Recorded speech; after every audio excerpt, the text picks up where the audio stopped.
right, guys. I want to welcome everybody to part 2 of the fall sports banquet. We had the football, emeralds, and cheerleading banquet on Monday night this week. With fall sports having so many participants, we just can't do it all in one night. As you can see, if you could imagine trying to double the amount of people in here, so we have to split that up into 2 banquets. But welcome. Thanks for coming tonight. We have a great showing, which says a lot about not only our kids, but the support of our parents. We appreciate you guys being here. I'm not going to do a lot of talking at all tonight, especially right now, because everybody's ready to eat. So I'm going to go ahead and invite Miss Grass to come up. Tessa Grass is going to do our invocation tonight, so I know she's been looking forward to it all day long. Oh, yeah. All right, you're up, Tessa. Dear God, we gather tonight to reflect upon the talents you have given us and that we have enjoyed through our sports programs. We ask you to continue to bless our principals, teachers, coaches, and all our family and friends as they guide us in developing these talents. Help us, Lord, to remember that it is our responsibility to use the divine gifts you have given us. Teach us what it means to be a real winner in your eyes. Amen. Good job. Great job, Tessa. All right. So, without any further ado, I get to have the pleasure of making a lot of people really happy and a lot of people really mad all at the same time. So, I'm going to tell you who's going to eat in what order now. Okay, this was randomly drawn. On Monday night, I drew for tonight. So, I've already known this for like 3 days and didn't tell anybody. All right, so the head table is going to eat first. All right? After the head table goes, it is then table 3. Right? After that, it was table 2. After that, it was table 1. Sorry, ladies. I didn't get any love from the ones I gave first. Table 3, you get to go first. Head table, you're up. All right, let's go ahead and get started.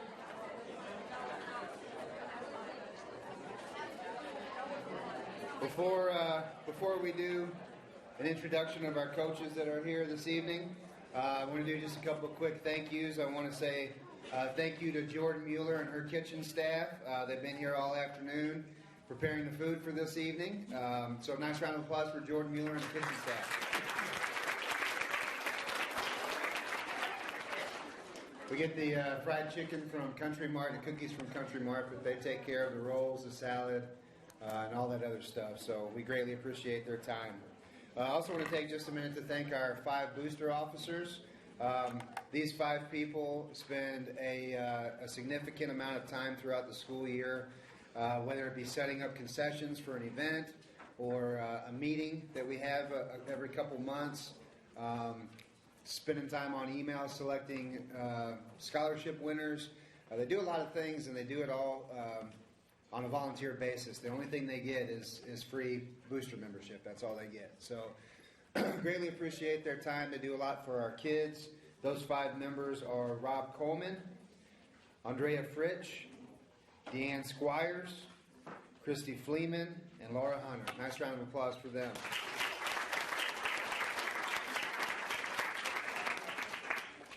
Okay, like I said earlier, I'm going to allow the coaches to do all the talking tonight. You're not going to hear much from me at all.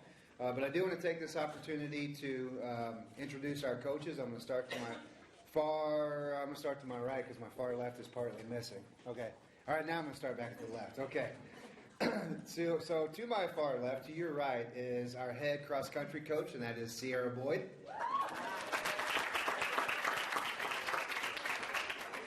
To her right is actually our middle school cross-country coach, but our cross-country program works so well together between high school and middle school. She does quite a bit for the high school as well. So she's sort of our assistant high school cross-country coach, and that is L.A. Fowler. And then our golf side of the table, you can tell who they are because they clap like this. So to the left there, we have Megan Selby, volunteer coach. To her right is our head girls coach, and that is Rachel McDaniel. To her right is another volunteer golf coach, Ryan Mueller. And switching over to my other side is our 3 volleyball coaches. To my immediate right is head coach Carla Bosler.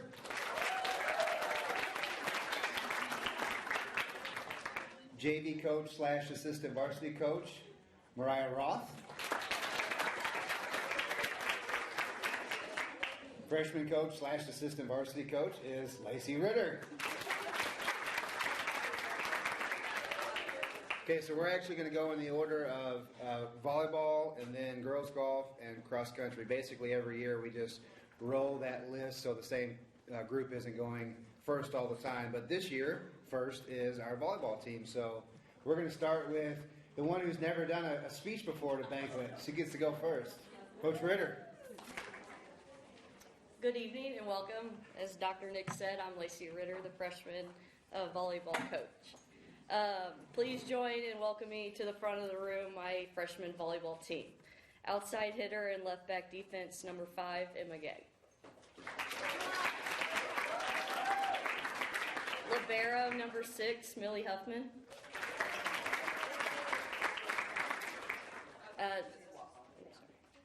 Defensive specialist, number 9, Kyra Kreitler.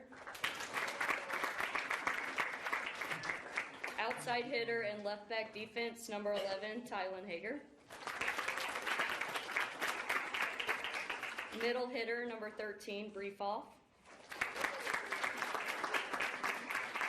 Setter, number 14, Vivian Kiefer. Middle and right side hitter, number 16, Miley Harmon. Middle hitter, number 17, Aubrey Joggers.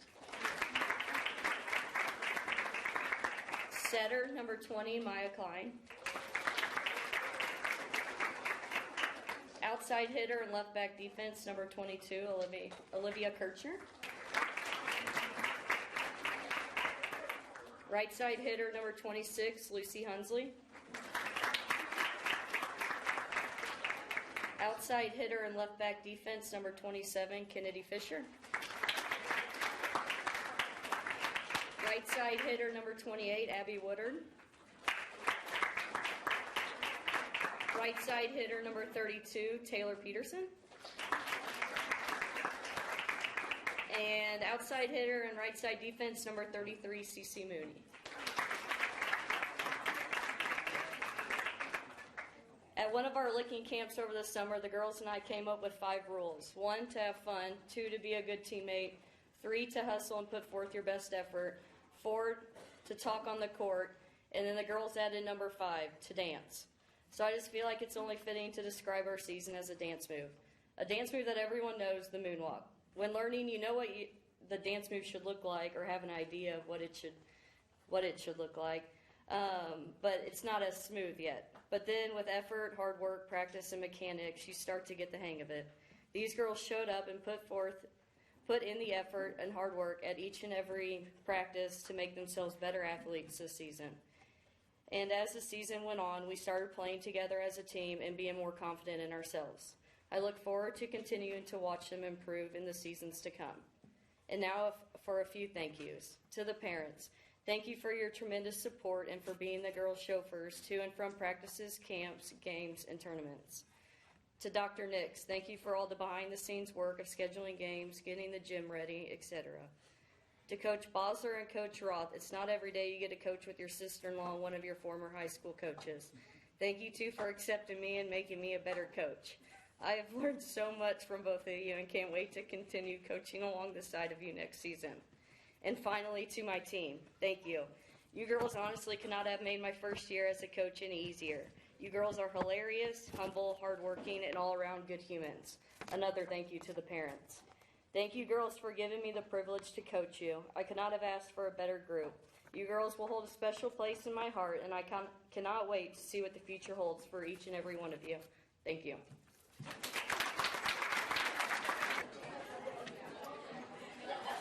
Good evening. My name is Mariah Roth. I am the JV volleyball coach. This was actually my first year coaching JV, and then I coached 2 years of freshman prior to this. Before I get started talking about our season, I'd like to welcome our JV girls up here. So outside hitter and left-sided defense, Emma Gegg.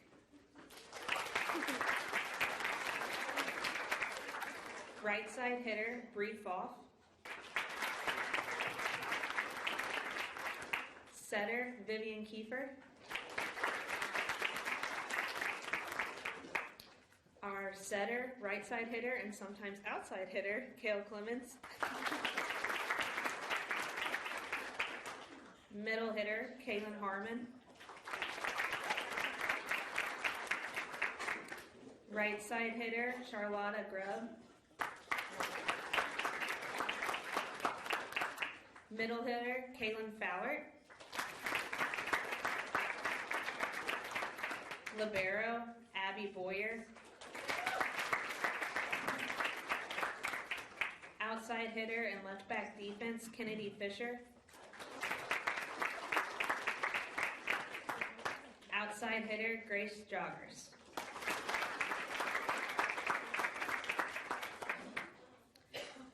What an amazing season, to say the least, with a special group of girls. They finished the season 12-8-1. With a slow start to the season, the girls found their competitive edge and started to work as a team to have a very successful season. With a huge win against Farmington Valley in a well-played tournament at Central, the girls showed nothing but improvement all season long. I had the pleasure of coaching most of these girls for 2 years now, and to see where they started and where they are now is astonishing. If you were to tell me this was the same group of girls I coached last year, I wouldn't believe it. The amount of confidence, knowledge, and growth the girls have shown the past 2 years is truly amazing. I am beyond blessed and extremely proud to have had the opportunity to coach these girls. I know this group of girls have some big shoes to fill, but there is no doubt in my mind that they will rise to the challenge and be very successful. Parents, I want to thank you for sharing these girls with us. They are truly a respectful, fun, spunky, and sometimes a little sassy group of girls, but I wouldn't trade them for anything. Thank you for getting them to and from practice, games, and tournaments. Thank you for working concession stands and providing meals for our girls. You all are truly amazing. Thank you, Dr. Nix, for everything you do all season long. I know your job is not easy, but we appreciate everything you do for our program. Thank you to Regina McDaniel for coming to every game and keeping our book. Thank you to our line judges, Ann Reynolds and Dennis Strum. Thank you to all of our table workers, Aaron Stoll and Kelly Solkowski. Sorry. Thank you, Coach Bosler and Coach Ritter. Coaching along the side of these two ladies has been an absolute pleasure. You both have taught me so much and have made me a stronger coach because of it. I can't wait to continue to learn, grow, and coach along the side of you two. Girls, thank you from the bottom of my heart for a season I will never forget. Thank you for all the laughs, sass, and hard work. You girls never failed to put a smile on my face. I look forward to watching you all continue to grow as athletes, but also as young ladies. Thank you.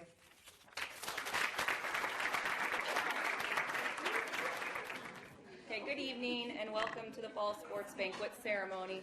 Before I begin, I just want to congratulate both Coach Boyd and Coach McDaniel and all you athletes out here, because wow, what a tremendous fall season. And so kudos to everybody. There's a lot of talent in this room.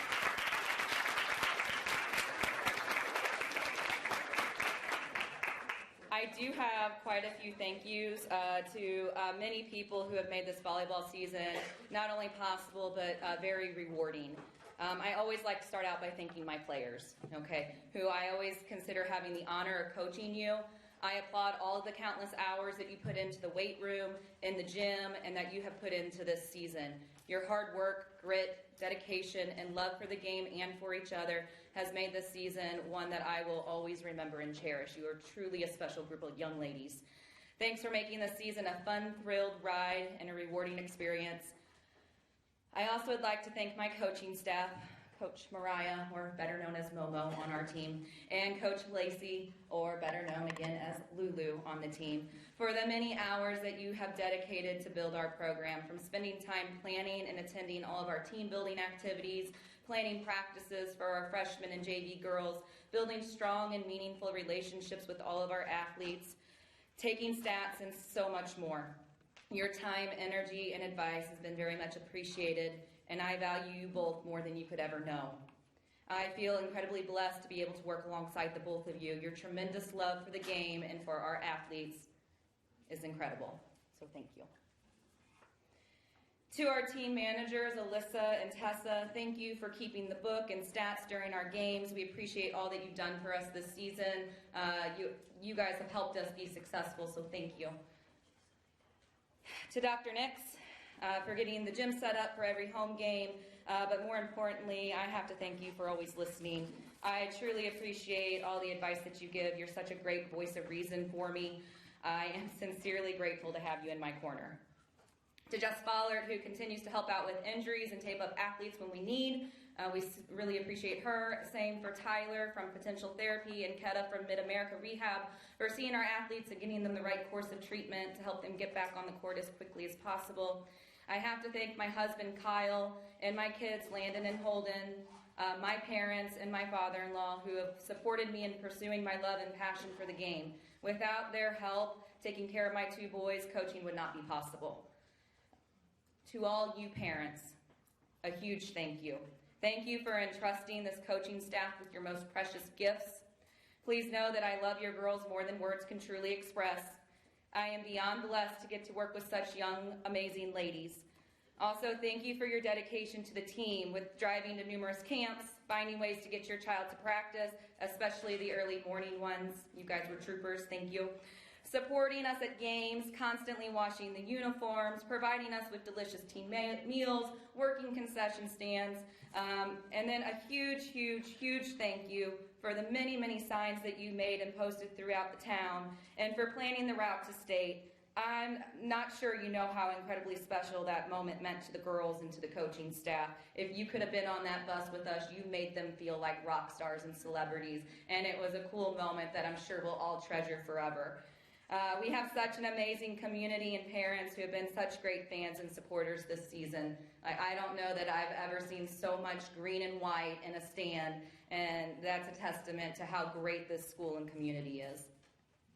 Next, I need to thank all the various media outlets, Michael Boyd at the Herald, KFMO, KTJJ, Sun-Times News, Maritime, and the Daily Journal for publishing articles and posting scores.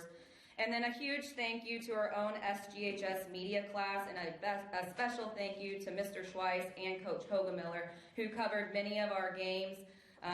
Thank you for providing the community with such a wonderful service. We appreciate the coverage. Dr. Smith, thank you for running the video board. The girls and I appreciate all the time you spend on this. A huge thank you. I don't know if Brenna Wiener is here tonight or not, but thank you to her for all the work that she did this year with team photos, senior banners, and the hype video. You are truly a talented and amazing young lady, and we are very appreciative of all your hard work. You truly encompass the meaning of loyal and true. Also, a big thank you to all the workers that help at the games, line judges Ann Reynolds and Dennis Drum. Working our scores table was Kelly Sikowski, Aaron Stoll, and then Regina McDaniel did every single bookkeeping for us. You all make my life way easier and always willing to help out when needed. It takes a village to run a smooth game atmosphere. Now, to bring these outstanding athletes up here to recognize their accomplishments and reminisce a bit about our 2022 volleyball season. All right, so our varsity letter winners, I'm going to start with both of our managers, Alyssa Grass and Tessa Hager.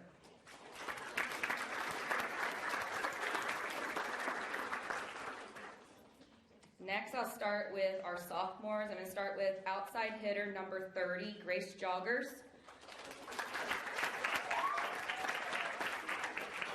Grace is the type of teammate you want on your team. She's constantly lifting those around her up, cheering loudly for her team. After her JV season, Grace had the opportunity to dress varsity and continue practicing to make herself better and those around her better as well. The team was so excited to have Grace join our bench because, I don't know if you guys know this, but Grace is the best foot stomper around. Whoa. That's what you all said. Your words, not mine, Lex. All right. Oh, competition afterwards. All right. So thanks for bringing that intense energy to our bench. You know, every game I tell everybody has a role, and I always wanted big bench energy. They knew that that was something we strived for, and Grace, you brought just that, so thank you.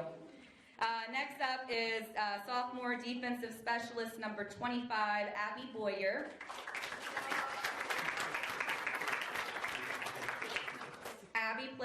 incredible season this year as the JV libero. Her strong work ethic and love for her team also allowed Abby the opportunity to join the varsity squad after the JV season ended. Abby did a great job cheering on her team and working hard in varsity practice to not only make her a better player, but her teammate as well. And Abby, we just love all that spunk and energy that you bring. And she's a little sassy, and we love it. We're going to keep her. All right. Next up is middle hitter, sophomore, number 19, Kaylin Harmon.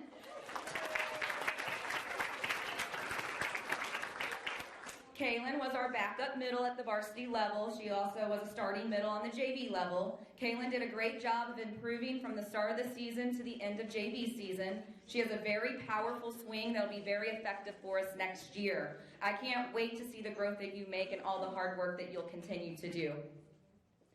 Next up is number 15, Kale Clements. She is a utility player for us. So that just kind of means that Kale can kind of do it all. She's great on the front row. She can set. She can play defense for us. She does such a good job wherever we put her. And so it's great to have a player who is so versatile. I'm excited to see what Kale is going to accomplish over the next 2 years. I know once she gets that swing down, she's going to be a real force to be reckoned with. And this girl's vertical is crazy insane. Next up is sophomore, number 12, Sophia Hook. Sophia is a setter for us.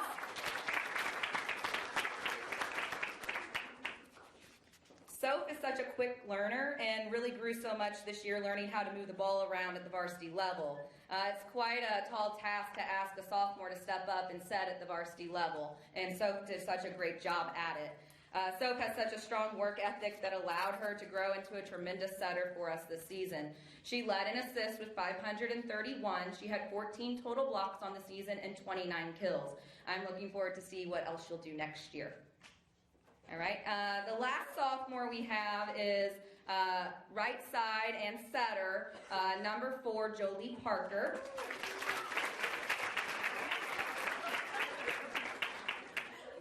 JoJo did a great job for us this year.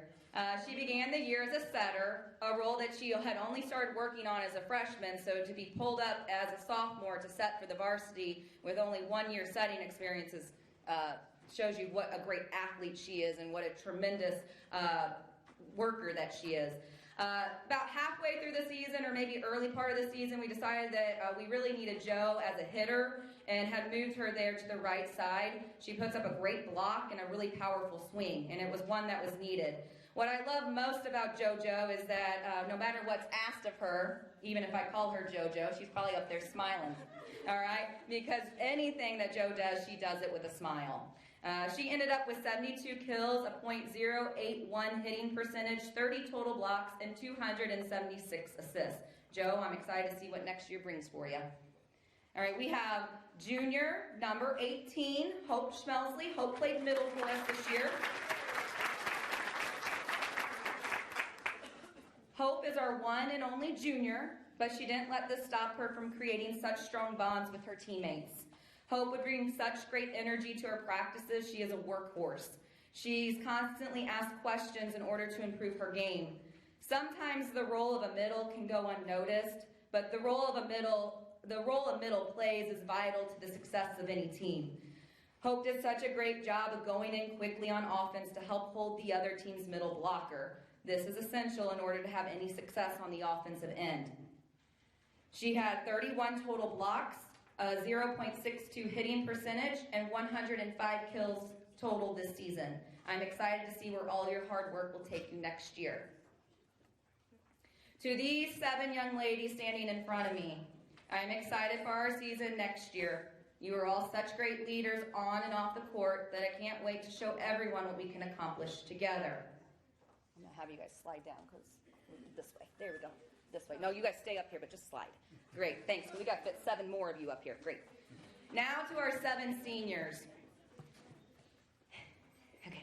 There are many things that I will miss about this incredible group.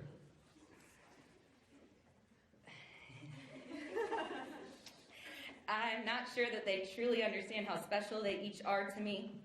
I've had the great honor and opportunity to join the St. Genevieve family 4 years ago, and had the privilege to step into the role as freshman coach. It just so happened that this group of seniors got to be my first group of freshmen here. I will never, and I would have never told you this on day one, but I will never forget the amount of nerves I had meeting you all for the very first time, wondering if you were going to like me and if we were going to get along. You have no idea. Okay? I don't think you understood in that moment in that moment how much you all would impact my life and how that you all would make me a better coach and an overall better person. I am honored to have coached these fine, remarkable young ladies. I hope I have made as much of a difference and impact on each and every one of you as you have on me. I would like to share at least something that I love and enjoy about each of these 7 individuals, as well as something that I will miss tremendously about them next year. So first up, I'm going to call up number 1, our defensive specialist, Lexi Palmer.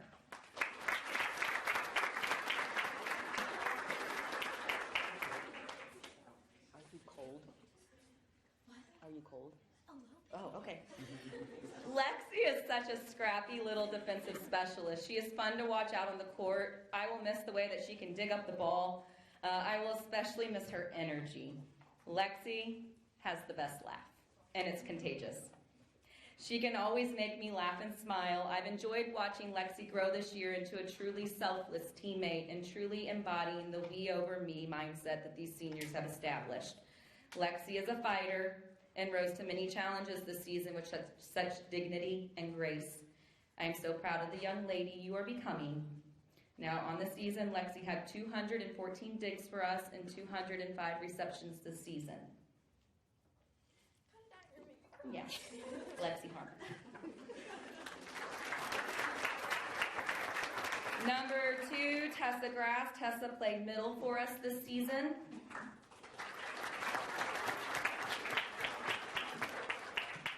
Tessa was one of our team's co-captains this season. She did a great job leading in this role. One of the many reasons T made such a great captain and leader is because she always puts the needs of the team above herself. It is one of the many reasons she's so well respected amongst her peers and coaching staff. I will miss all of our one-on-one chats. You have no idea how much I respect you. You are one classy individual with a tremendous heart. Not only is she a great role model and leader, but also an outstanding player. She transitioned this year from outside hitter to middle and did the job extremely well. She led the team in total blocks with 81, with a pretty great single block to end set 5 of the sectional match against Notre Dame. She earned the highest hitting percentage on the team with a .236%, and she tallied 297 kills this season. Tessa has earned all conference and first team all district honors. Miss Tessa Grass.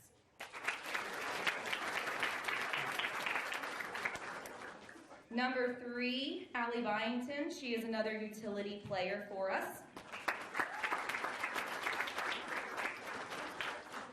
This year, Allie specialized mostly on defense, but she's kind of done it all. Allie is a fierce competitor who has played almost every position on the court, making her very versatile. She has played as a defensive weapon, and has been a hitter and blocker for us. This year, she has primarily played right side defense. Allie did a great job covering tips and the hard hit. I will especially miss Allie's quiet leadership. She just led the team by example. You never once heard Allie complain, even when times were hard. I don't think in the 4 years I coached Allie there was ever one complaint that left her mouth. Allie would just work harder. This is hard to come by in an athlete, and it's a true testament to the outstanding character that you possess, Allie. Allie had 31 aces on the season, a 91.5 serving percentage. She tallied up 344 digs with 368 service receptions this season. Allie Byington.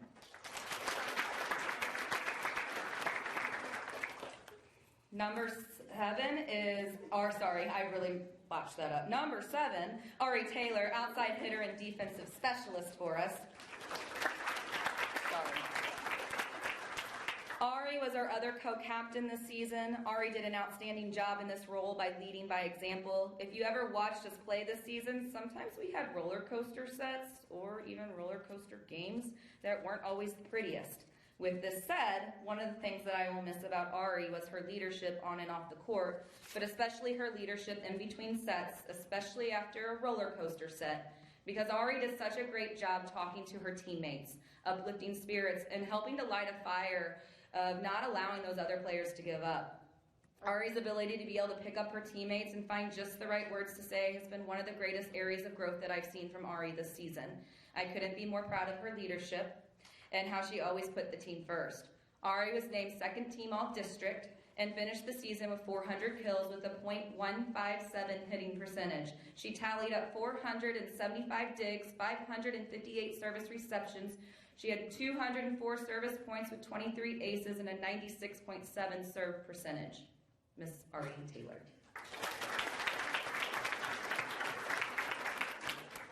Number 8, Maya Watts. She was our libero this season. Maya was a fantastic libero. She embodied the saying, make the impossible possible. It is our philosophy on defense that nothing hits the floor without every ounce of effort given to keep the ball alive. As a libero, Maya led the court to follow in this example. I will miss Maya's hustle out on the floor and her strong competitive nature. Maya is always the hardest on herself when she believes she's made a mistake. She strives for perfection and the best, and this is what made Maya an incredible player. More than her competitive spirit, I will miss Maya's laughter and her bright smile. I'm not sure she realizes how much I look forward to that bright smile and our quick daily chats every day when she passes me on her way to cadet teaching. It is one of the bright spots to my day.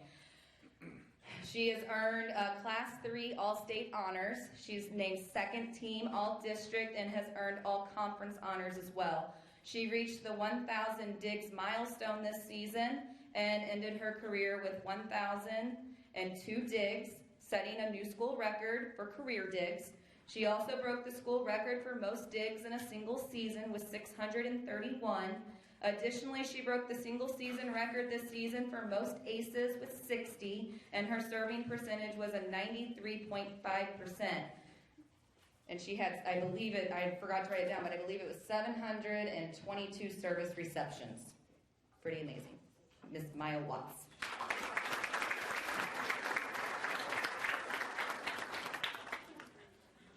Number 10, Drew Ketting, outside hitter.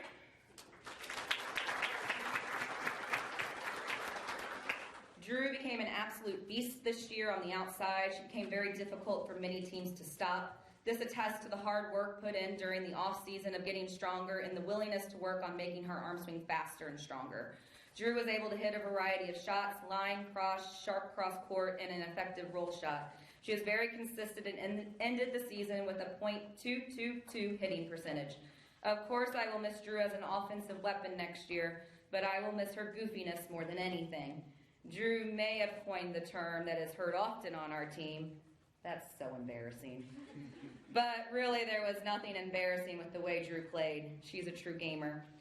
I will miss her high leg kick when she's in the heat of the moment and celebrating with her teammates.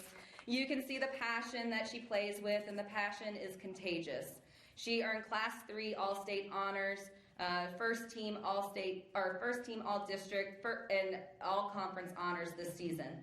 She reached the 1,000 kill milestone this season and broke the school record for most career kills with 1,038 kills. She also broke the single season record this year for kills with 561 kills in a season. Drew and Maya chased each other all season long for the single season record for aces, one of the most friendliest competitions I've ever seen, which shows how much these girls love and respect each other. And Drew fell short by just 2, but she ended with still a very impressive 58 aces. I think it's remarkable and shows a lot about their character and how much they love each other on this team that they wanted to go out tying and sharing the record.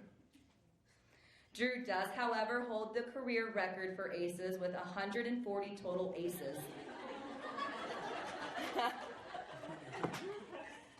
She also accrued 39 total blocks, 265 digs, and 267 service receptions. Miss Drew Kenny.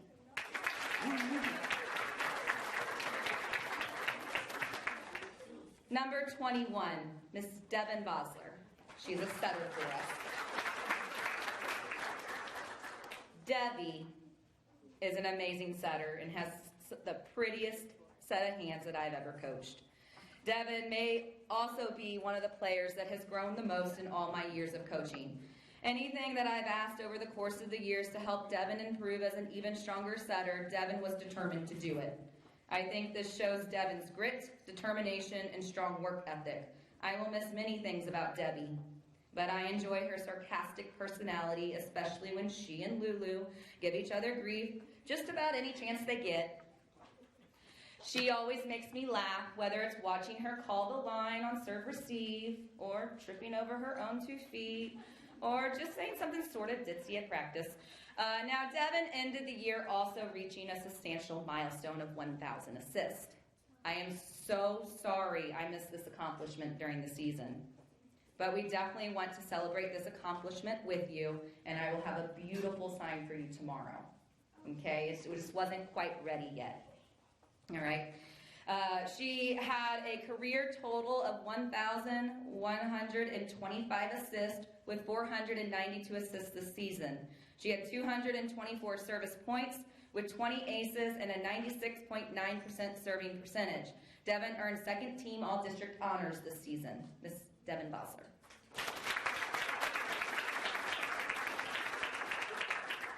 Now, I will try to speed this up just a little bit now that I got all the girls announced, but I am going to reminisce a bit about our season. This was obviously a great season with a 33-5-2 record, setting a new school record for the most wins, and then with a phenomenal end with third place in state in Class 3. But how did we get there? It started in March during our off season.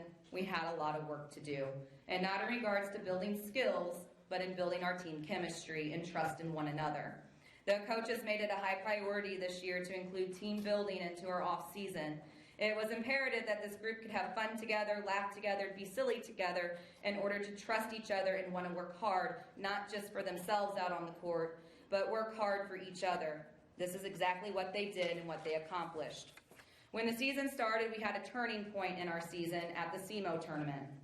We just weren't playing great volleyball and weren't playing to our potential, but the potential to be great was there. Coach Roth led maybe one of the most pivotal conversations with players, discussing team goals, allowing each girl to share their goal for the season, but not only sharing their goal, but sharing how they plan to achieve this goal. Yes, we want a conference title. Yes, we want a district title. Yes, we want to go to state. But how do we get there? I really think Lexi put it best, saying we have to treat each team like we're playing Farmington or Valley or a district final, because those games we always find our energy. After that conversation, we really went on a streak to win the silver bracket of the red division at the SEMO tournament, to defeat Saxony Lutheran, who was undefeated at that time, to beat Farmington, to go on a crazy win streak, to up to first in the state standings, to win the Perryville tournament. Although it was heartbreaking to lose our winning streak to our crosstown rivals in a 5-set thriller, that loss came at a crucial point in our season. It reminded us that we can be beat, and that if we wanted a district title and we wanted more, then we would have to fight for it. No one was just going to hand it to us on a silver platter. And boy, did our girls fight. We played some of our most intense, thrill-filled volleyball at the end of our season. The girls were determined to play each match like it could be their last, and they played for each other. These girls did end up accomplishing the goals they set for themselves and their teammates from that SEMO tournament. Large school conference champs, a district title, a state appearance. Now we played a heartbreaking 5-set match against Pleasant Hill in the first round at state, but the girls never gave up in that match and fought till the end. It's a match they can hold their heads high up on and know that they played their hearts out. I am extremely proud of how they picked themselves up after that game and turned around after a few short hours to fight for a third-place finish. State was a crazy fast ride. Girls, I hope you enjoyed every moment. And I hope it's a memory that you'll always look back on and cherish. I know I will be forever grateful and remember everything this season offered.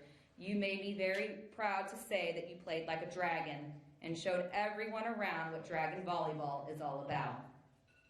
Now on to our 2022 medals and award recipients. First for the medals. With most digs this season, with 631 digs and a new school record, Miss Maya Watts.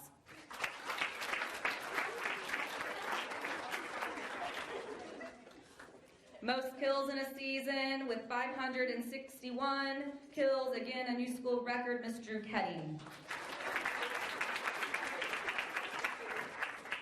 Most assists this season, with 531 assists, Miss Sophia Hook.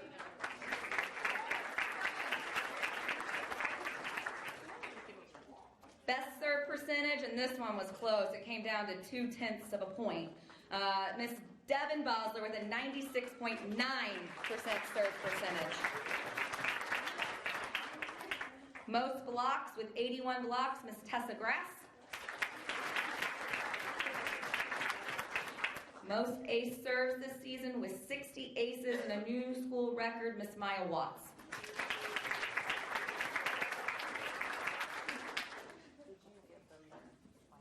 Okay, good, I can skip that part then. Ladies, congratulations on reaching all your milestones and those medals. Now we'll move on to the awards, and we have the first award, and all these awards are voted on by the players. So the first award is the Heart and Hustle Award.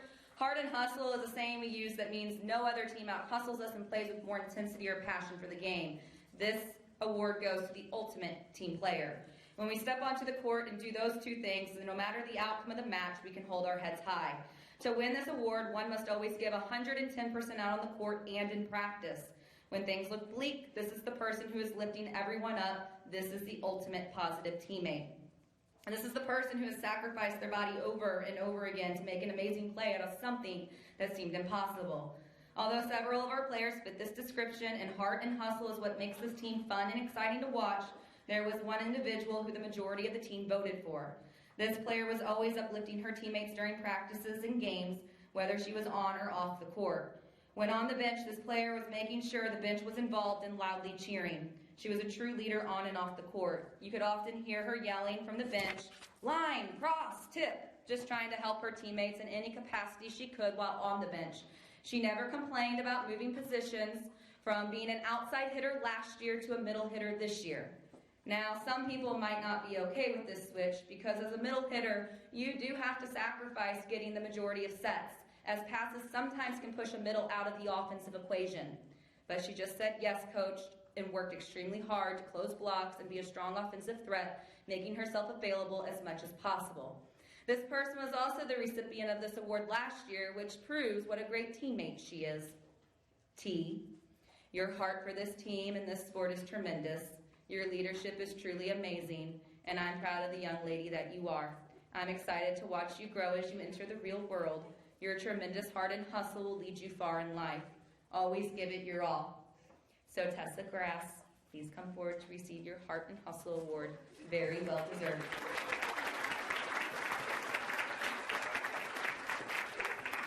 The next award goes to the most improved player. Okay, this is the athlete who has shown the most growth within a season. This starts day one of the off-season conditioning to the end of the season. The individual who shows the most improvement has to have a tremendous work ethic, a focus on getting better, and dedication. This season we had two individuals tied for this award. I think it's fitting that both of these players play the exact same position. Both of these individuals worked extremely hard this season perfecting their craft, learning the tendencies of each of their hitters, and understanding how to mix the ball around to run a smooth and effective offense. To be a strong setter, one has to develop a sense of court awareness and understand when the other team blockers are cheating or they're out of position. Even more challenging and demanding for any setter is developing a strong connection with each of her hitters. It's a tall order to be able to put the ball in the exact spot that is comfortable for each and every hitter. We expected a lot out of our setters. The girls this year wanted to run a faster offense by running shoots, threes, ones, and sixes. However, we didn't make this an easy task for our setters because every single hitter wanted the ball somewhere slightly different. Some a little higher, some a little shorter. So, for example, we had one girl that wanted her sixes right behind the setter and not too high, while another girl wanted that same set, but she wanted it pushed to the pin and high. Okay, setters have to put in a lot of time to know the tendencies of all their hitters. If these two didn't work so incredibly hard this season, we would not have been the offensive threat that we were. So Devin Fosler and Sophia Hook, please come forward to accept the Most Improved Player Award.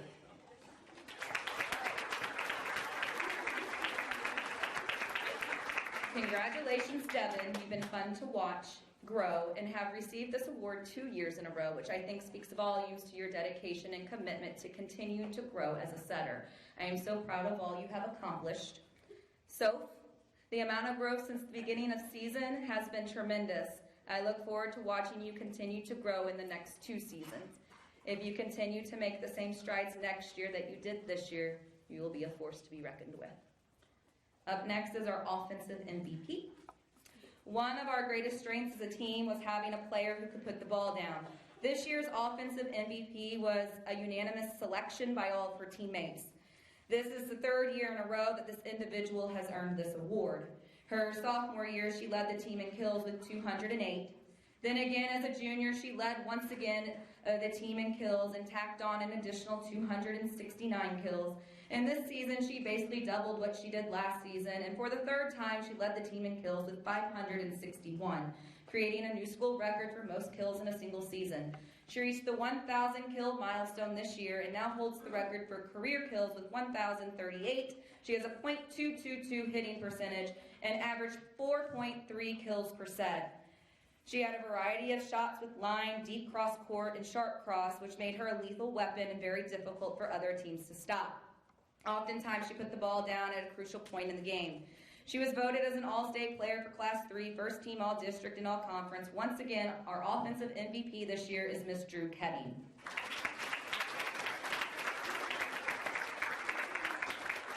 Congratulations, Drew. I'm so proud of all your hard work and the many accomplishments you have earned. You should be very proud. Defensive MVP is our next award. This year's defensive MVP is awarded to the player who continuously hustled out on the floor and kept balls playable that seemed impossible. She constantly made the impossible possible. What makes someone a great defensive player is their ability to put themselves in a great position to play the ball, to be able to read the hitter's hip, hand, and shoulder, and then be willing to sacrifice their body for every play. I think this player's bruised hips and elbows show all the sacrifices her body made in order to keep the ball up. This is the 2nd year in a row for this player to be named Defensive MVP. This year she received unanimous votes by her teammates. She accrued the most digs in a single season with 671 and the most received receptions with 722. She met the milestone of 1,000 digs this season and holds the record for career digs with 1,002. She also broke the single season record this year for most aces at 60. The 2022 Defensive MVP is Miss Maya Watts. Maya embodies everything that a coach wants in a libero. Maya, you have set the way for future liberos. When girls want to put on that coveted libero jersey, they will think, I need to play like Maya Watts. Way to work hard. I'm so proud of your accomplishments. Your hard work has paid off. You have paved the path for future Dragon volleyball players on what it means to play defense. Our last award is our overall MVP. The way I explain the most valuable player to the girls is that without this player, our entire season could have or would have been different. And don't get me wrong, there's more than one individual who can fit this description, as all of our players are valuable to our team. However, there was one individual who received over 90% of the votes, which I think truly shows the value of this individual. This individual has been a varsity starter for 3 years. The past 2 seasons, she played primarily as a defensive specialist. However, this year she was a 6th position starter for us. She provided us with solid defense in the left back spot all year long and racked up a total of 475 total digs. This season, this player worked extremely hard on her offensive game to provide us with a great swing from the outside. She focused on creating a faster arm swing and working on being able to hit multiple shots. She was really able to hit a wicked, sharp cross-court shot and was the master at sneaking in a roll shot and disguising it as a hard swing. She tallied 400 kills this season and had a .157 hitting percentage. She was also a very accurate server for us this season with a 96.7 serving percentage. She was utilized in every serve-receive rotation and had 558 service receptions. Really, this player did it all for her team, and she truly played each and every game for her teammates. Oftentimes, you would hear her say in a huddle, "Play for each other, each other." I love watching her bloom as such a leader this year, and she was a top-notch co-captain. When she stepped onto the floor, it was always with lots of passion and effort to get the job done. She earned second team All-Districts this season. The 2022 overall team MVP is senior Ari Taylor.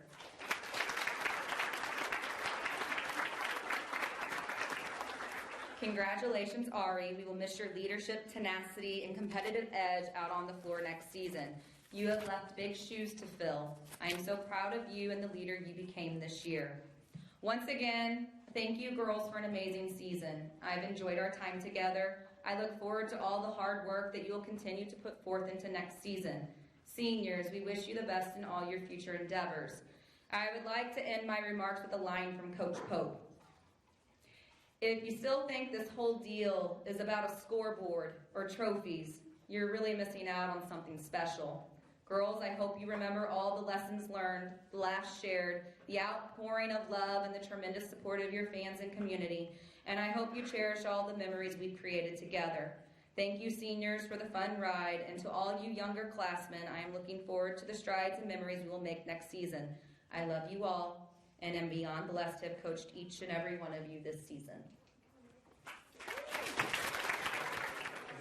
Fantastic season for our volleyball team. I remember probably halfway through the season looking up what the school record was for wins, and as a lot of you guys know, St. Genevieve Volleyball has a very rich history of success over the years with state championships and state appearances and so forth. So a very good program. And I remember halfway through the season looking at the school record of 25 wins and thinking, man, these girls they're doing really good. They might actually beat this record. And little did I know that they would not only beat the 25 wins, but they would beat it by 8 wins, which is fantastic. With 33 wins, that is absolutely phenomenal. So congratulations on your great season. It was definitely a fun ride, and look forward to doing it again next year, right? Oh, yeah. All right, so as Coach Bosler said, 3 very successful programs here this evening.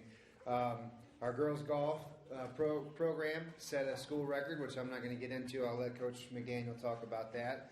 And then our cross country, of course, making it as a team and having an all-state finisher. So yeah, Coach Bosler's right, man. This is a tremendous amount of talent in this room, and it's not something that happens all the time. This is my 14th year as athletic director, and we've had a lot of success in our sports programs. But when you look at the accomplishments of these 3 particular groups, it's phenomenal. It's fun, and it really makes the fall season fly by. So on to our next successful group. Coach McDaniel, I believe, is going to do all the talking.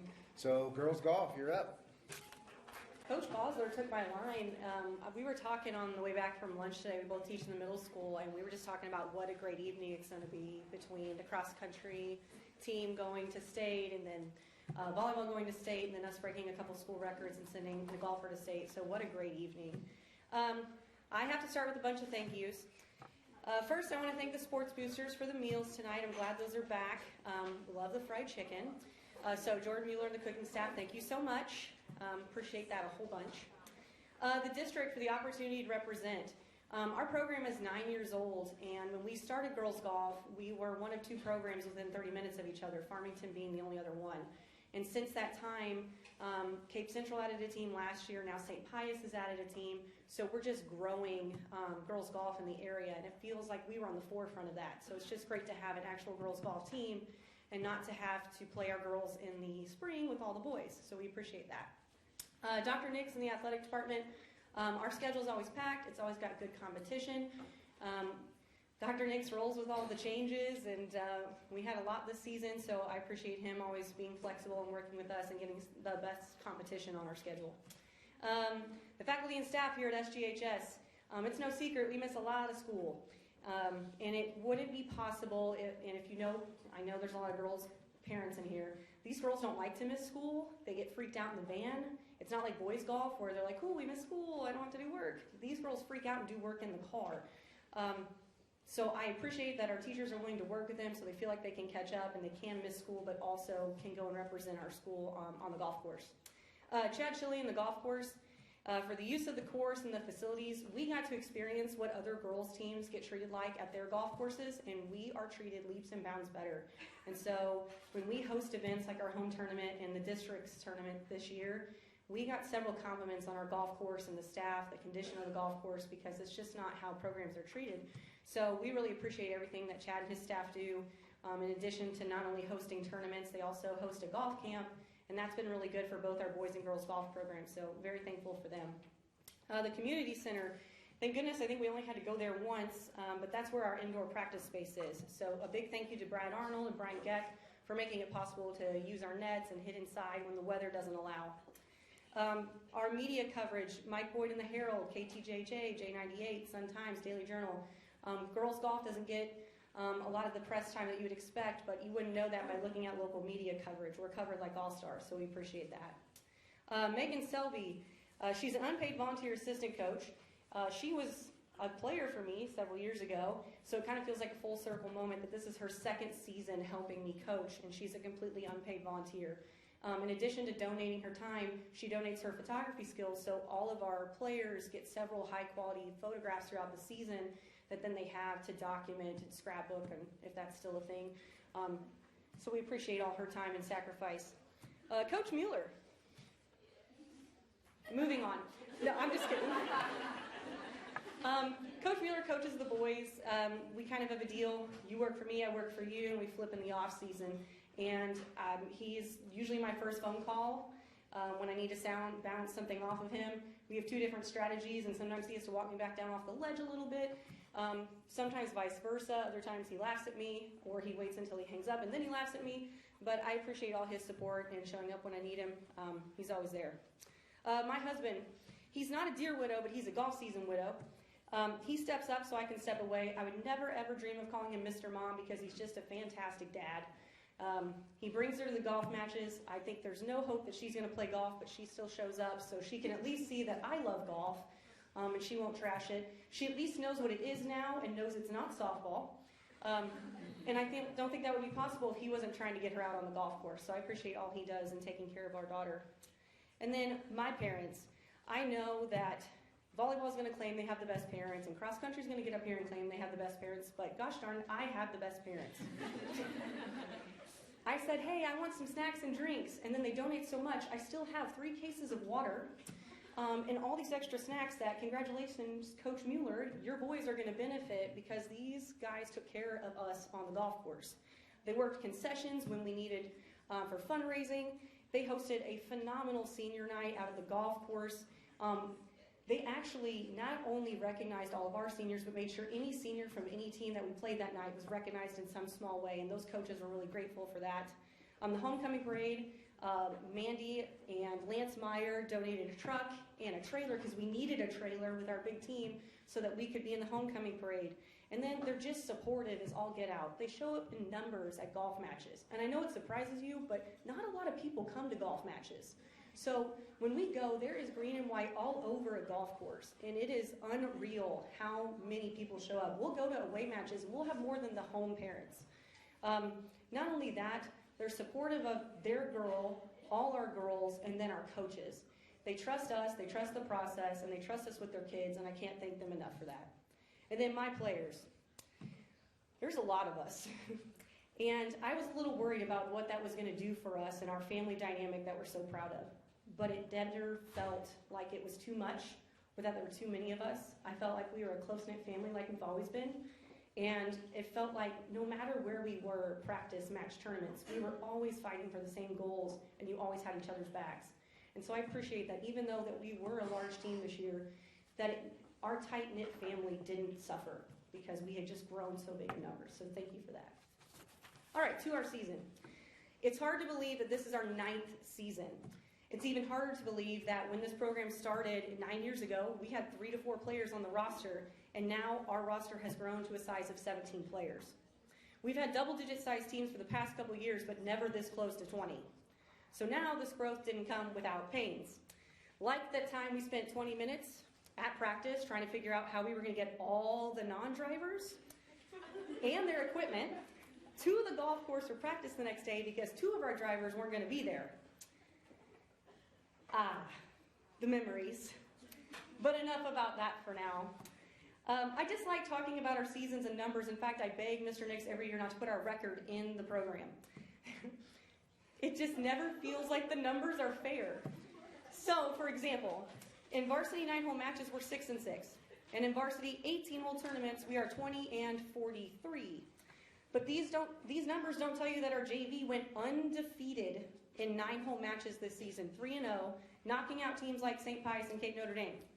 They fail to recognize that the varsity not only got second place in the Bulldog Invitational at St. Clair, but shattered the school record for 18-hole team score with a 356, 72 over par. The previous record was 393, which is 105 over par, and it was set in 2016. You can't tell by these numbers that our varsity broke the 9-hole team score record twice in back-to-back home matches, shooting a 190 or 42 over par on September 29th, and then a 182 on October 3rd, which is 34 to par, on the front 9 at St. Genevieve, which we would argue is the harder 9. The previous 9-hole team score record was 189, 45 over par, and set in 2020. So our records just don't do our success justice, and honestly, they just never do. Every season we set goals, and this season, like our last few seasons, we set lofty goals. We wanted to shoot 185 as a team during a 9-hole match and break the 9-hole team school record. We wanted to shoot 415 as a team in an 18-hole tournament, which would have beat 419 from the previous season, and we wanted a Mish Academic Award. Lofty, yes. I remember that day in my classroom vividly. We all agreed this was going to take our best effort, and we kind of parsed out what we were going to have to shoot, but everyone agreed this is what we wanted to aim for. So we went after it. Day after day, at practice, match after match, tournament after tournament. We surpassed our 9-hole match team score when we shot 182 at home on October 3rd. We demolished our 18-hole team score when we shot 356 at the Bulldog Invitational. I have a feeling that one's going to stick around for a while. We won't know about the Misha one for some time, but 2 out of 2 on performance goals, I guess I'm okay for now. I loved every minute of coaching this team. The questions these players asked about golf and the golf swing surprised me, but also excited me. Our first range practice was a dream. Everyone wanted to get better. Everyone was working hard to be their best because that made the team better. These girls let us, the coaches, in. They let us be honest. They trusted us in our process. We saw so much growth from day 1 to the final day of practice. You never know how a large team is going to get along. I kind of talked about that already.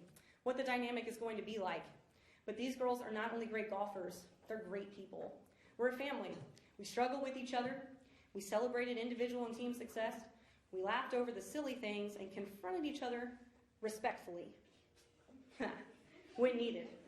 It was a magical season, and I've already missed them so much. So now I want to spend some time talking about each of these athletes. So I'm going to start with my freshman, Lily Kay.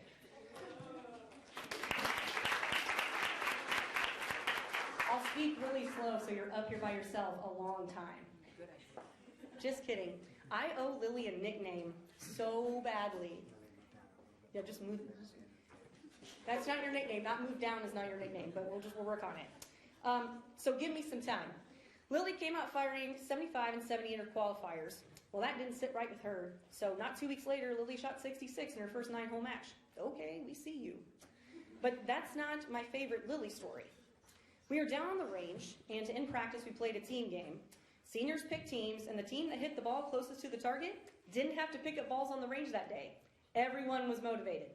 Everybody. By the time it was Lily's turn to hit her shot, no one had really put a ball very close to the target. Well, Lily steps up and smacks the ball and dang near hits the flag. When it's time to see whose ball's the closest, it wasn't close. Lily was the closest, 10 feet to the pin. The next closest shot was about 20 yards. I'm looking forward to more great memories with Lily. Next, Allison Louderback. Baby back. Loud. Like Lily, Allison made gains from her qualifiers to her last match scores. Allison went from shooting 65 to 68 in her qualifiers to 56 and 55 in her last 2 9-hole matches.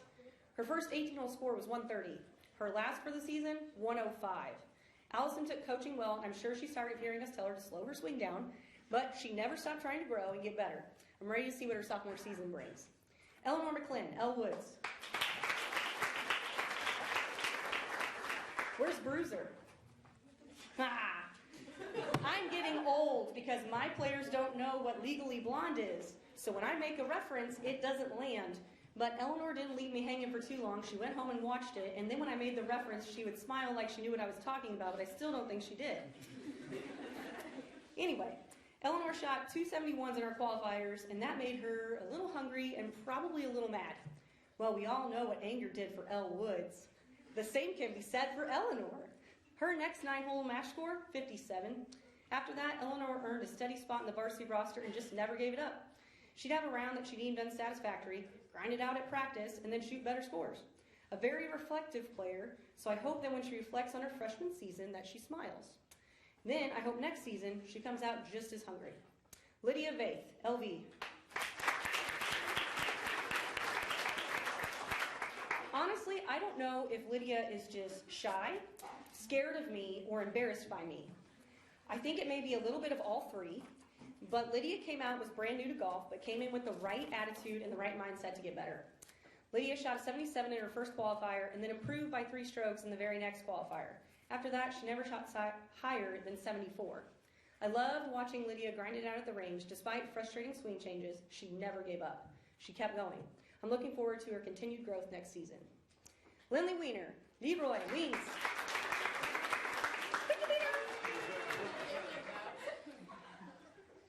Her last name's Weiner. I have to explain that whenever I say that on the golf course. Because she hits a good shot, and that's the first thing that wants to come out of your mouth. So I had Lindley as an 8th grader in class, and I thought, she's quiet. She's so reserved. That is wrong. Not in a bad way or anything, just surprising. Like, it took me a beat to figure out what I was getting exactly. Lindley went from shooting a 77 and a 66 in the qualifiers to rounding out her district roster at the end of the season. Lindley battled some tough swing changes all season, but she handled her constant coaching with poise and determined attitude. I'm excited to see what next year brings, but also a little nervous what else that brings out as well. Sophomores, Carly Bosler, Carly B, cow. Me this season, oh, let's call you Cardi B and play one of her songs to be your hype song. Also me, searching for a clean, not inappropriate Cardi B song, and comes up short. So then I try to do the Cardi B sound all time, and I said I was going to try, okay. Okay. Told you I was going to do it. Carly came into the season after a packed summer of golf, which included a hole-in-one. Yay, Carly. She started off strong with qualifier scores of 45 and 47. Carly only found herself in the 50s once during her 9-hole matches. She led the team at the Boonville Par 3 Challenge with a score of 81 and finished 10th at the Bulldog Invitational with a score of 89. Carly missed qualifying for the state tournament by 1 stroke. Something I don't think she will do next year. Wink, wink. Okay. I wasn't supposed to read that, huh? If her off-season includes the same routine as last year, I think her junior year will be her best yet. Jenna Clayton, Jean.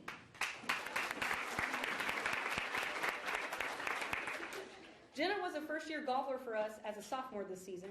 She came in eager to learn and prepared for the mental game that is competitive golf.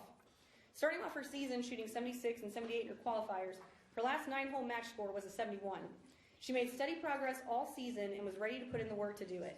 I hope she's ready to come out swinging next season. Stella Cox, Stellar. Stella begged me for a nickname change, so I worked on it all season, and I got so creative, I created Stellar. And then she told me everybody else already calls her that, so I'm pretending I created it. Stella came into the season bound and determined to be a force, and she was. She shot 57 and 58 in her qualifiers and found herself rounding out the varsity roster for the first part of the season and then contributing to the JV roster as well. She battled some tough swing mechanics mid-season, but I know with some work in her off-season and her determination, she will be ready to go for her junior season. Lillian Holman, Els. I would first like to publicly apologize for misspelling Lillian's last name consistently all season. I still remember the first match that I spelled it correctly, admittedly towards the end of the season, but the opposing coach messed up the scorecards, so it looked like I misspelled it again, but I didn't. I know you're giving me that look. I really didn't. Lillian progressed leaps and bounds from her first 9-hole score. She went from shooting 69 and 70 at her qualifiers to 57 at her last home match. I'm excited to see what Lillian will bring to the table next year. Braylon Palmer, BP. I said it last year, so I'll say it again. Braylon is tiny, but she is fierce. The same still applies. You're welcome. Starting off the season shooting 70 and 71 in the qualifiers is not where she wanted to be. I watched Braylon work all season to get back to a varsity match shooting 59 and 51 at the JV level to earn her a spot on the varsity roster for the last match of the season. Braylon has the potential to be in the 50s and 40s consistently, and she knows what she has to do to get there. I look forward to watching her accomplish that goal next year. First junior, Amelia Grind, AG.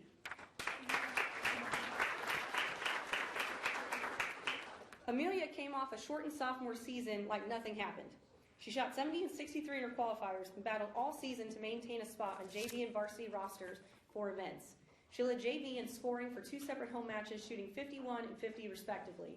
Based on what I saw from Amelia this season, I'm ready to see what her senior season holds. Addison Heberly. She's not here, but I still have to do it. Okay, I guess I'll skip her. If you know, you know. Seniors, it's time. Kylie Carlson, Gecko. I remember a little Kylie Carlson several years ago coming to golf lessons with this new girls golf coach here in St. Genevieve. I don't know if she remembers that, but I do. After running cross country for a number of years, Kylie made the switch to golf her senior year, and I'm so glad she did. Kylie's an athlete, so she understood the mental stamina sports take, and that mentality took her far. Starting off her golf career shooting 71 and 79 in her qualifiers, she quickly left the 70s behind her and never looked back, only shooting in the 60s and 50s from there on out. She carded a 105 for 18 holes at the Bulldog Invitational and finished her senior season shooting 57 at home for senior night. The progress Kylie made in one short season was tremendous. I told her on senior night I only wish I had her for 3 more seasons. Although her time with the team was short, her impact is long-lasting. Cecilia Casanello Montalvo. Cici, bonita! I have never coached an exchange student before, but I am glad Cici was my first player. She came in with a background in golf, including a grandmother who was quite accomplished back in Spain. Cecilia's golf swing is very natural, and it was fun to watch. Having to catch up on some practices, Cecilia had a condensed season. Her best round was a 60 on senior night. I'd like to believe I taught her as much as she taught me. For example, Cecilia taught me I should trust my gut and my limited Spanish. So when I know the word for beautiful is bonita, I shouldn't be swayed to think it's a different word. Which I won't repeat here, but unfortunately repeated before I Googled it, which is the second lesson. Google before repeating something when you don't know what it is. I'm glad for the time I got with Cecilia and wish her all the best. Ava Meyer, Lemon. Talk about a force of nature. Ava came into her senior season ready to make a splash and make her presence known. Ava shot 51 and 45 in her qualifiers and bounced between the first and second spot on varsity all season. Saved one 9-hole round in the 50s, Ava turned in rounds all in the 40s for matches, including shooting 42 to not only medal in the match, but lead the team to our 182, the 9-hole team score record. As far as 18-hole tournaments are concerned, Ava also led the team to a second-place finish at the Bulldog Invitational, shooting an 86 and placing 3rd place. Ava worked hard all season to improve all aspects of her game from off the tee to on and around the greens. While she was shy of a trip to state tournament, Ava had the strongest season of her career, and that's all I've ever wanted for her because I've known she's been capable and due for this type of season. Her impact on the program is permanent, and I'd like to say she went out with a bang, but I hope she will still come around and see us. I'm not done with you yet. So on picture day, we are all hanging out inside because we don't want to get all sweaty before our picture, and we're talking about the golf, how to get the golf bags to and from practice, and that was a lot of fun. And then I look down and I see Ava's, what I think is a hairbrush. It's missing the things on the end that make sure you're not poking your head. Half the bristles are poked into it. It looks more like the thing you clean the grill grate with than a hairbrush. And she said, Coach, you just throw it in a duffel bag and it gets folded. That's just what happens. Like, I play basketball. I'm like, get the ones that fold. And oh my gosh, you would have thought that I had suggested, I don't know, something really uncool like watching Legally Blonde. So I have a gift for you. 2 of them. Okay? And they fold out and they have a mirror. Okay? So, those are just for you. One in green and one in gold because you deserve the best. You pass those down. I know basketball season's coming up, so just in time. Mia Schweigert, Slicer.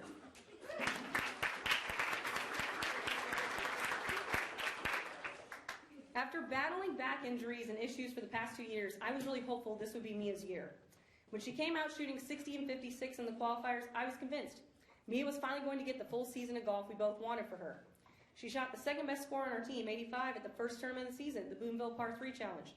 She shot 58 at her first home match. I was excited. I still remember that day at the range when Mia told me her back was hurting again. I remember telling her to stop swinging and beginning to see the doctor right away. Over the next few weeks, her parents sent her to doctors, chiropractors, physical therapy, just trying to get her back into shape so she could finish her senior season. And then the call came. Despite all our best efforts, a full senior season just wasn't going to be in the cards for Mia. What gets me, though, and I'm not going to cry, is even though she could not physically contribute to the team, she was the best teammate. If we gave a heart hustle, this would be the one. She was always messaging to see how the team was doing. She showed up to practices, matches, and tournaments, even though she couldn't play. She didn't complain. She didn't whine.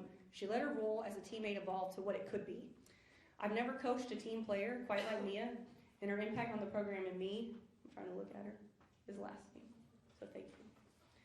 And last but not least, some other girl named Lainey. Gamnitz. Coach Mueller calls her pressure cooker. That's so weird to yell across a golf course. We've also called her Yams, whatever you decide. Lainey practically lived at the golf course all summer. When she wasn't working there, she was playing. She started perfecting the little things in her game this season, and the results were big. Lainey's best 9-hole round was a 44 in the tri-match versus Lutheran St. Charles and Lutheran South at Riverside, which, what an experience that was, which earned her medalist honors. Where Lainey shined was 18-hole tournaments. Outside of districts, Lainey carded 3 tournament scores in the 80s, 89 at Lindbergh, 88 at the Dragon Invitational, and 87 at the Bulldog Invitational, where she individually finished 6th. Lainey earned all district honors, shooting 94 and tying for 11th, and earning her a trip to the state tournament. At the state golf tournament, Lainey had the goal, before she ever stepped on the golf course, to be in the top 35. On 2 very cold, frost-delayed days, Lainey shot 196 to place tied exactly for 35th. Lainey really grasped the concept of playing in the off-season and made huge gains because of her continued dedication outside of practice. Lainey has definitely left her mark on the program.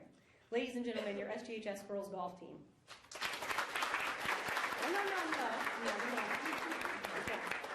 And that's Braylon Palmer. No, just kidding. I have a couple of team awards. First is Spirit of the Game. Ben Hogan once said, "Your name is the most important thing you own. Don't ever do anything to disgrace or cheapen it." This award goes to an individual who embodies this quote and the spirit of the game of golf. This person has great integrity, great work ethic, great manners and etiquette, as well as a deep love and passion for the game of golf. The golfer knows the rules of golf in and out and is not afraid to enforce them. There are no referees or scorekeepers in golf. Most time, it falls to the players to know and enforce the rules. I have 2 deserving recipients of this award tonight. The first has earned this because this player protected the integrity of the game all season long. Every single match or tournament, she was constantly informing competitors of the rules and their options, correctly counting players' scores, and asking the right questions. This includes a scenario at the district golf tournament where she could have chosen to play a ball that best suited her, but instead she called a rules official and asked for a ruling, full and well knowing that she could have been assessed additional penalties. She understands that it is more important to play by the rules and protect the field than to win by cheating. Our first recipient of this award is Ava Meyer.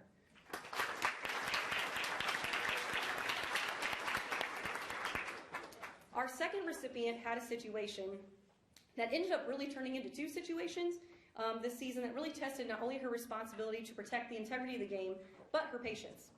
This player was put into a grouping with a player that consistently was not counting her scores correctly on holes.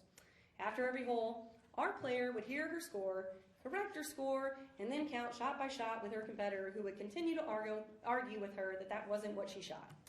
At the end, after everyone in the group got involved, the competitor eventually acquiesced and signed the card.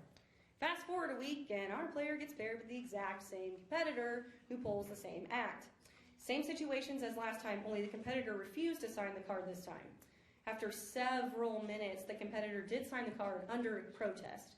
It was a very frustrating situation, but our player handled it with poise of a senior, despite only being a freshman. The second recipient of this award is Allison Loudenbach.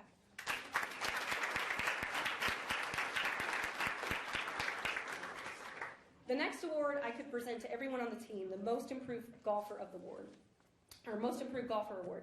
What can I say? Every golfer got better. However, in comparing last season to this season, one golfer stood out and made the most gains.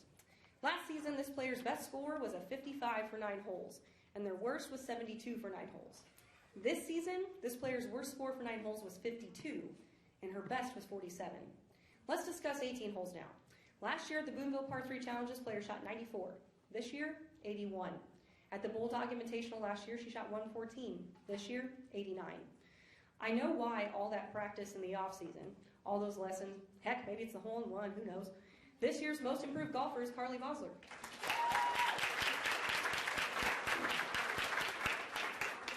My last award for the evening is the Most Valuable Golfer Award. This player's score counted in every single varsity match and tournament that she played in this season. Her 9-hole scoring average was 48.3, and her 18-hole scoring average was 88.75. Her 87 at the Bulldog Invitational was enough to earn her 6th place, and her 44 at the tri-match versus Lutheran South and Lutheran St. Charles earned her medalist honors. She placed tie 11th at districts, earning all district honors and qualifying for state. We haven't had a player earn all district honors or qualify for state since 2016. Her tie 35th place finish at state is the 3rd best finish for any individual state qualifier in this program. This year's Most Valuable Golfer Award goes to Lainey Yambitz.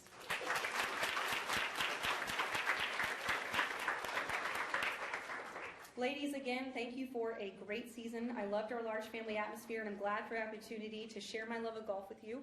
Seniors, you'll be sorely missed, so please come back and see me, because nobody has.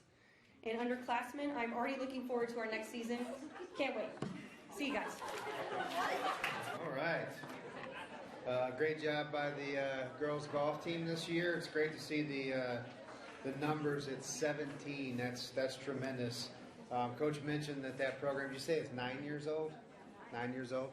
I remember when we first started the girls golf program, and I was just hoping that it would survive. I didn't know if it would or not, if we would have the interest. I didn't know if we would have a lot of girls that would want to play golf and continue to do so. And here we are 9 years later and had 17 golfers, so that's tremendous. And it was really impressive to see on the back of your program there, they had a 9-hole team school record of 182, which is really impressive to me because that's about what I shoot by myself. So that's awesome, girls. Continue to do good things. With that being said, we're going to go on to our last group of the evening, and that is the cross-country team. Again, another successful team, so probably a lot of good things to talk about by Coach Boyd. So come on up and enlighten us.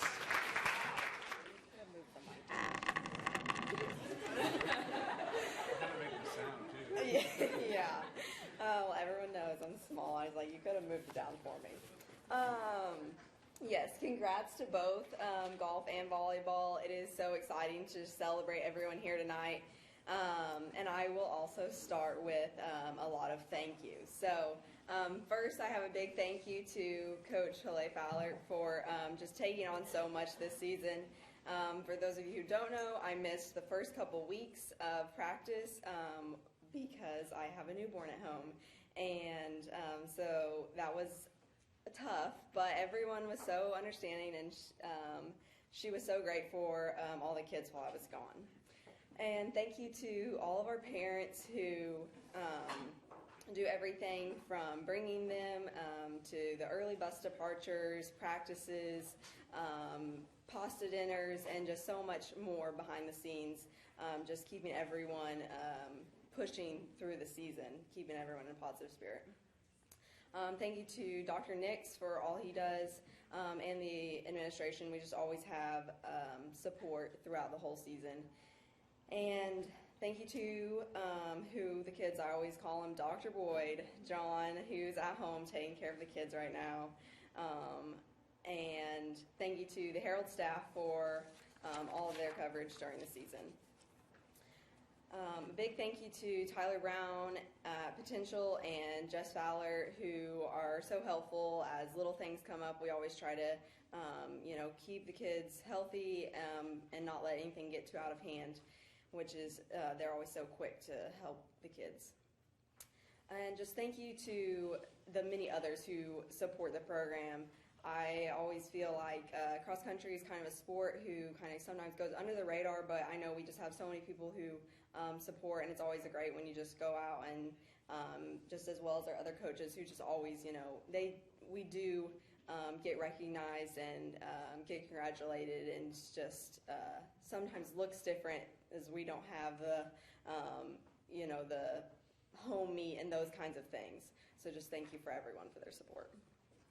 So I'm going to start off with a review of our meets throughout the season, and then we'll talk about the kids individually.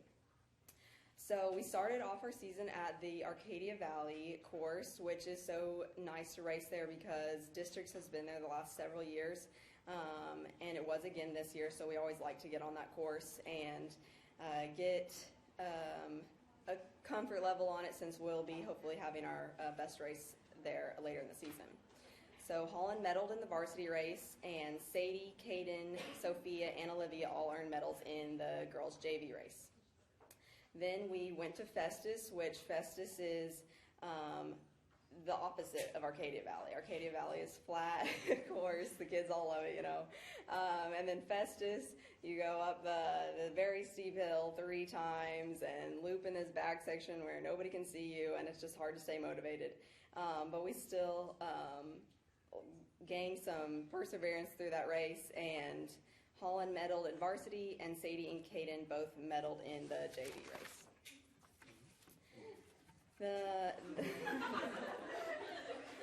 The next Saturday, we did not have a race, and we came back on a Tuesday and raced in the evening at the Postal Meet in Farmington.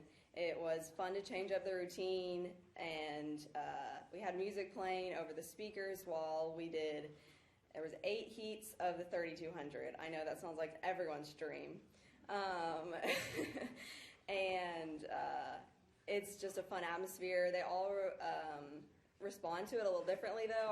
I wish I had remembered which one it was that said it. You might remember, but I remember one of them after the race said, "Why didn't they have music playing during my race?" And I said, "They did. You just got so engaged, like so focused on your race," and that it was Holland, they say. And so it's awesome just to see them all have that fun with the music, though, during the races. And everyone performed well there. Holland, Dakota, Sadie, Sophia, Katie, and Sadie all medaled at that meet. And the boys each ran strong races here too. This is the meet, though, that we really started to just get excited for what the end of the season could bring, because they really stepped up at that meet, and you could see it. So moving on to the next race, we raced that Saturday at Cape Notre Dame. And again, another challenging course with the switchbacks. It's hard to keep up your momentum, and just the hills there as well. We had several people improve their race times there, though. Shay, Gavin Gegg, Brianna, Holland, Sophia, and Olivia all improved their personal record times for the season, and Holland and Dakota earned medals in the varsity race. The following week, we raced at Potosi, which doubles as the conference meet. The boys got some good racing experience in the varsity level, and they really started to run as a pack there. And so that is something that we hope to continue to grow on in the coming years, that pack racing. Holland and Dakota both earned all conference honors, with Holland being the MAAA conference champion and Dakota placing 8th. Our final race before districts was the Farmington Invitational. Shay, Gavin Gegg, Gavin Zerwig, Adam, Holland, and Olivia all ran PRs at this meet. So that's always a great confidence boost as we go into the district meet. So the district meet was very exciting again this season. As I mentioned, the district meet was at the Arcadia Valley course, and it was a chilly morning. That's always one thing that's kind of hard as we start off the season. It's very hot. You're just doing everything you can to not get dehydrated and overheated. And then by the time you're at your highest level of competition races, you are doing everything to keep your muscles warm. You have to wear your clothes over to the start line, and it's just a totally different dynamic. So they did well with that, though. And earlier in that week, we had talked about our goals for the meet and how everyone had an important role, especially at this race. I was very proud of all the athletes for having such a positive attitude and motivated mindsets. You could really see that they had talked each other up and were prepared for what they needed to do that day. The girls raced first, and they all had exceptional races. 5 of the 6 girls who raced placed in the top 30, which earned them all district. And they placed 3rd as a team, which qualified the whole team for the state meet. It was so great to see them all race stronger when they knew that their teammates were depending on them. The boys raced next, and they had some big season PRs to finish out their season. Nearly every single one of our athletes beat their best race times at this meet, which was great on top of the girls' team qualifying for the state meet. It was so awesome to see them come together and rise up to the goals we set as a team. There was a lot of excitement as we looked forward to competing at the state meet. This was the first year since 2015 for a girls' team to qualify for the state competition. There was a lot of energy and fun traveling to Columbia on Friday before the meet. That night, as we had our team meeting, we could just hear the rain pouring on the hotel, which we can just only sit there and think about our goals, but in the back of our mind we're thinking, what a muddy mess it's going to be tomorrow. But in the morning, even when we got to the course, with it being cold, wet, and windy, they all had determined attitudes and were ready to give it their best that day. And they all ran tough through those brutal conditions. Then we were just all had our team meeting afterward, talking about how that wasn't the conditions that we hoped for, but just that I was so proud of their determination and their hard work that they had accumulated through the whole season. And we had Holland, who earned All-State with a 15th place finish. So it was a very good racing experience at the state level, and it's so exciting that we'll get to hopefully have more time at the state meets in the coming years, since we have such a young team. Overall, we had a great time and came home with new confidence and motivation to continue to push ourselves and our teammates to be the best runners we can be. So now I'd like to recognize each of the athletes individually.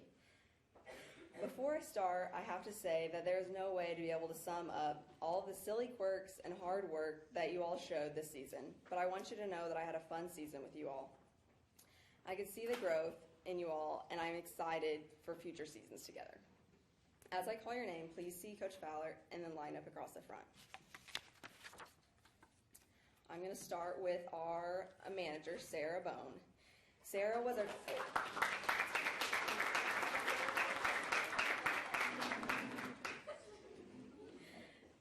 team manager, and she always brought a positive attitude and helped keep the workouts running smoothly. Sophomore Sophia Fritsch.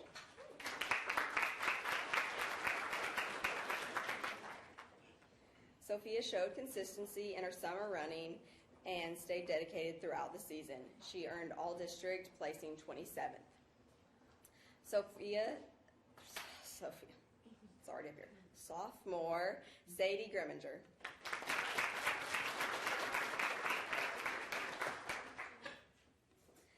Sadie was persistent even when facing difficulties this season, and she earned all-district, placing 20th. Sophomore Caden Hook.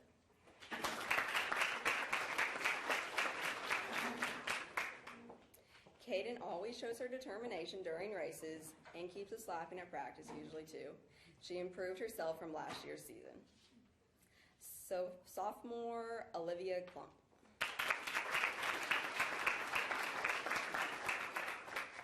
Olivia was new to cross country this year, but she always brought a positive attitude, and her diligence showed in her continuous improvement throughout the season. She earned all district by placing 23rd.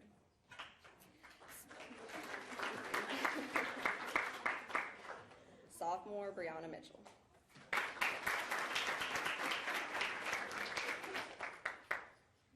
Brianna really stepped up and ran a great race at districts when the team had all set their minds on the team goal, and she really stepped up to that. Sophomore Holland Zangaro.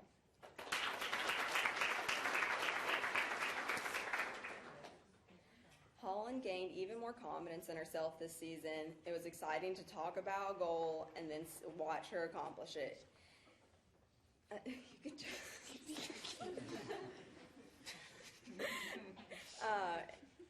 She earned all conference by placing first, all district by placing first, and all state by placing 15th.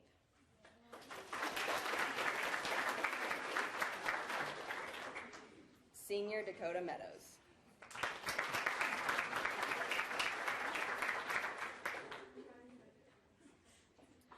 What a run it's been. As I thought over the past 4 years, I realized she's the only athlete who endured both of my pregnancies. But more specifically, just seeing her growth and determination through these past several years has been really fun. She pushed through any obstacles that she faced, and she always believed in herself. And Dakota has signed to run at Crowder Community College in Neosho next year. She earned all conference by placing 8th, and all district she also placed 8th.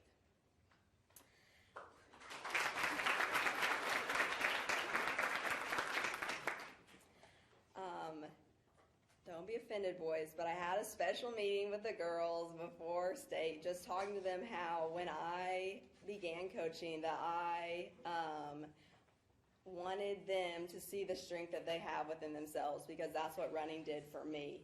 And I told them how my first year of coaching, I had what felt like 700 freshman boys, even though it was probably only 7 of them, but it was a lot to handle. And I had probably 2 girls. And so it was just really cool to see that fruition of what I had hoped for come this year, having a girls team qualify for state. Now, I do still love my boys. Well, so we have a small team this year. We have 4, but they gave their best effort and showed improvement. And so we will give them their time to shine as well. We'll start with junior Adam Oder.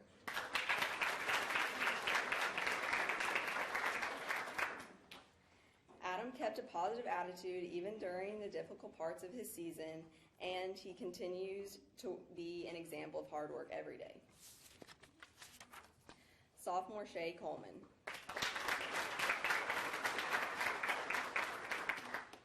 Shay stepped up as a leader for the team this season through his attitude and his positive encouragements to his teammates continuously.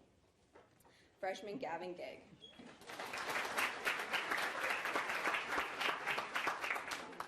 Gavin grew over the course of the season, and I could see his confidence increase in his racing, which really helped him grow this year. Freshman Gavin Zerwig.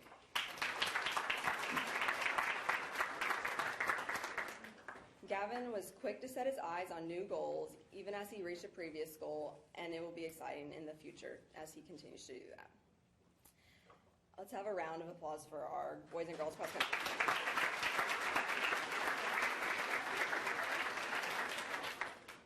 So each one of our athletes standing in front of you had determination and grit all season long, and I'm very proud of each of them. Now we have a few season awards to hand out. So we will have a Most Improved award from both the boys and the girls team. Each of our athletes improved this season, but a couple stood out by the large racing time improvements that they had from our first race to our last race of the season. On the girls team, she earned this award through her willingness to do what was asked of her, her positive attitude, and reducing her 5K time by over 3 minutes from beginning to the end of the season. This award goes to Olivia Klump.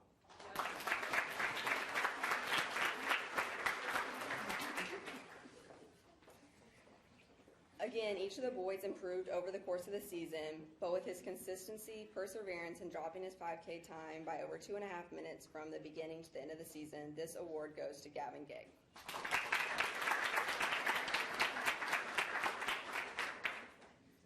Our next award is the Runner of the Year.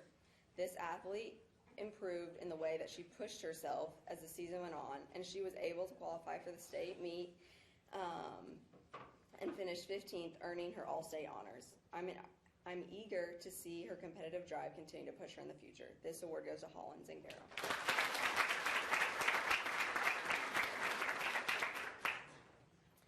The final award is the Heart of a Dragon Award. This is only the second year that I've given the Heart of a Dragon Award, and it is represented through determination, positive attitude, and the fighting spirit. This award goes to Shay Coleman.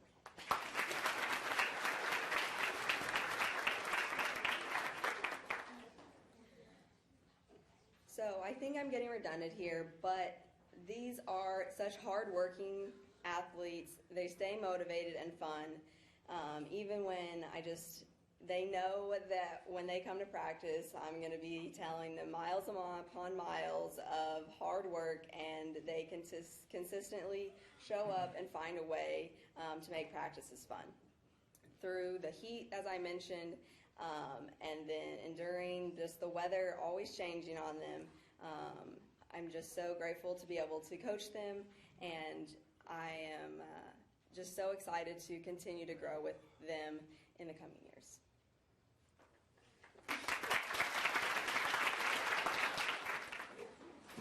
Ready, Coach Boyd? All right. Just a few things. Great job, cross country. It's exciting to know the success that they had this year and only had one senior. That's amazing. The whole team, almost the whole team is coming back from a team who made it to state. So that is exciting. And when Coach Boyd mentioned that it was cold and wet and windy at state, I think she was holding back a little bit. It was really cold, really windy, and really wet. And I remember being out there and just being absolutely shivering cold, and then watching these girls run by in shorts and a little top and thinking, oh my God, there's no way I could do that. No way, not for 1 second. So I already had a great level of respect for our cross-country team, just because basically their whole sport is most sports punishment, and it is. But then that day, to be able to go out and do that at that level and those temperatures the whole way home, I'm just thinking, God dang, those girls are tough, and they are. So great job this season. Tonight, coming into this banquet, I figured I would see a lot of tears, and I didn't. To be fair to you coaches, the only reason I thought that is because on Monday night, the football coaches cried like a bunch of schoolgirls all night long. I'm on a group text with them. Basically, we just make fun of each other. That's the whole purpose of having the group text. And I can't wait to get on there tonight and make fun of them. And none of these ladies cried at all, and they cried the whole time. So, tough guys, yeah, okay. Another thing I wanted to mention, out of 62 kids that were invited tonight, 60 came. And that is amazing. That is amazing.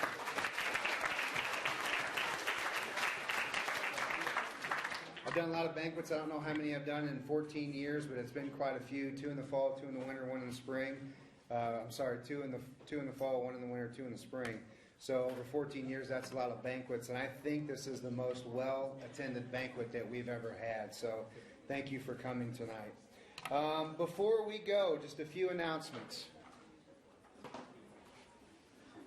One, if you were an award winner tonight, or if you were all district, all conference, or all state, stick around.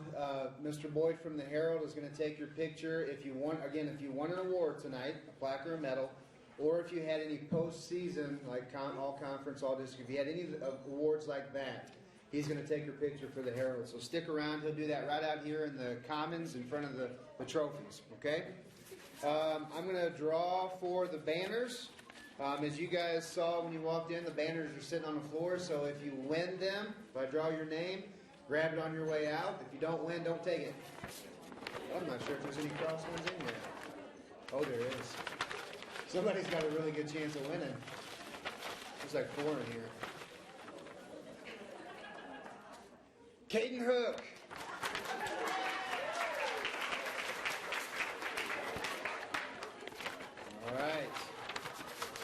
Volleyball.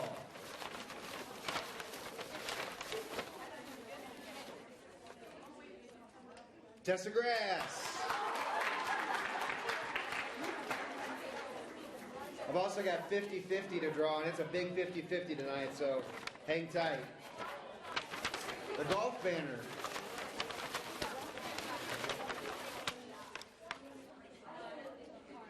Mia. She wasn't even paying attention. Maya. All right. 50-50 tonight is about double what it was on Monday. $78 to the winner.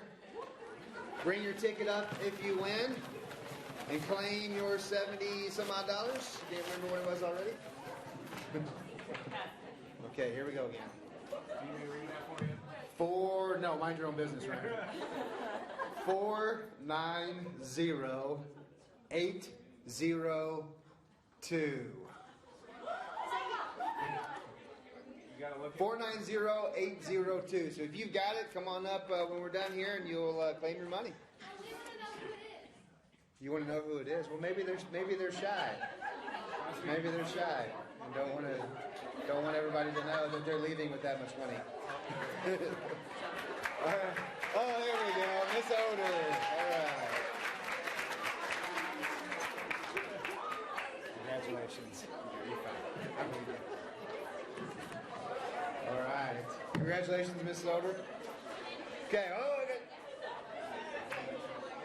Do not forget to stick around if your picture's supposed to be taken. Thank you, ladies and gentlemen. Have a good evening.